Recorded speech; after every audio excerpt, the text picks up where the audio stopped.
क्या तुम समझती हो?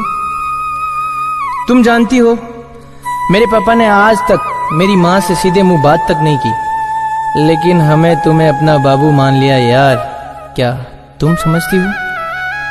तुम जब चाहो अपनी माँ से फोन पे बात कर लेती हो। पापा की तबीयत कैसी है? दोनों भाभीयों में से ज्यादा काम कौन सी भाभी अच्छी करती है? आज घर में सब्जी कौन सी बनी है?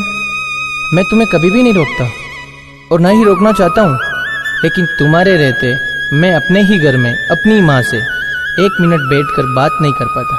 क्या तुम समझती हो? कभी भी अगर मैं माँ के साथ थोड़ी देर बैठकर बात करने लगूं अकेले में, तो तुम्हें लगता है माँ मुझसे तुम्हारी चुगली करने लगी, और मेरे ऑफिस से घर आते ही तुम झट से दरवाजा बंद कर लेती हो, पर माँ कभी भी कुछ नहीं कहती। क्या तुम समझती हो? पापा ने जमीन खरीदी, दुकान खरीदी, ये घर बनवाया, कभी आज तक माँ से पूछा नहीं, सिर्फ बताया। कभी सलाह मशवरा तक नहीं किया। लेकिन मैं साला 250 की टी शर्ट भी खरीदता हूँ ना, तो तुमसे 300 बार परमिशन लेता हूँ। बाबू कलर ठीक है ना? प्रिंट तो ठीक है ना? लूं कि नहीं लूं? क्या तुम समझती हो? जब कभी मुझे ऑफिस से घर आने में देर हो जाती है ना, तो तुम मुझे फोन पर मैसेज कर देती हो कि जाना सुनो, मैंने खाना खाकर फ्रिज में रख दिया है, तुम प्लीज निकाल कर खा लेना, क्योंकि मुझे बहुत नींद आ रही है। लेकिन माँ तब तक नहीं सोती जब तक मैं खाना खाकर यहाँ सोने नहीं आ जाता। अपने बेटे के लिए माँ के इस प्यार को क्या तुम समझती हो? गुप्ता आंटी माँ की इकलौती सहेली है। कभी किसी एक दिन शाम को आकर माँ के पास थोड़ी बैठकर हंसी मजाक सी करने लग जाए, तो उसी वक्त तुम्हें फुल वॉल्यूम में गाना सुनने का मन करता है। लेकिन जब कभी तुम देर तक सोती रहती हो ना, सुबह माँ अपनी कृष्ण जी की आरती भी धीमी आवाज में चलाती है, ये ध्यान रखते हुए कि कहीं तुम्हारी नींद ना टूट जाए। क्या तुम समझती हो? हाँ, तुम पत्नी हो मेरी, हमने 7 फेरे लिए हैं। जीवन के हर पड़ाव, हर परिस्थिति में तुम्हारा साथ देने की कसम खाई है मैंने। तुम्हारा पूरा हक बनता है मुझ पर, लेकिन जिस माँ ने मुझे 9 महीने अपनी कोख में रखा, उस माँ का हक क्या तुम समझती हो? तुम्हारे लिए तुम्हारा घर, तुम्हारे माँ बाप, भाई, बच्चा, पति, इन सब लोगों को अपना परिवार मानती हो। यही सब तुम्हारे रिश्ते हैं।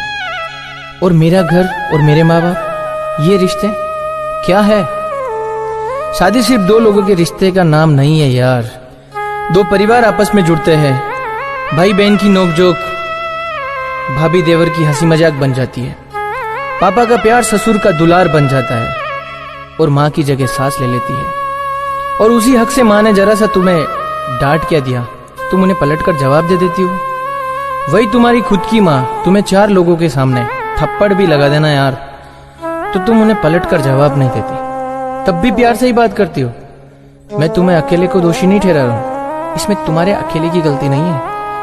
ना तो माँ ने तुम्हें कभी अपनी बेटी माना है, और ना ही तुमने कभी माँ को माँ माना है। मैं किसी की तरफदारी भी नहीं कर रहा हूं, मैं तो सिर्फ इतना कहता हूं कि माँ अपनी जिंदगी जी चुकी है, लेकिन तुम्हें अभी भी अपनी जिंदगी जीनी है।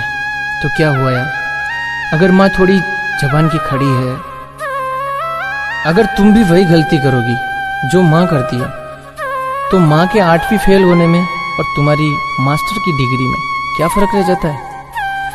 बड़कपन जो है ना, गुस्से और अकड़ में आकर रिश्ता तोड़ने में नहीं है, बल्कि झुककर विनम्रता से जोड़ने में है। अगर आज भी तुम्हें मेरी बात समझ में नहीं आ रही है ना, तो तब याद आएगी जब तुम्हारी बहू तुम्हारे साथ बिल्कुल ऐसा ही करेगी, और तुम्हारा बेटा तुम्हें सामने खड़ा होकर तुम्हारी बहू से सिर्फ एक ही सवाल पूछेगा, क्या तुम समझती हो?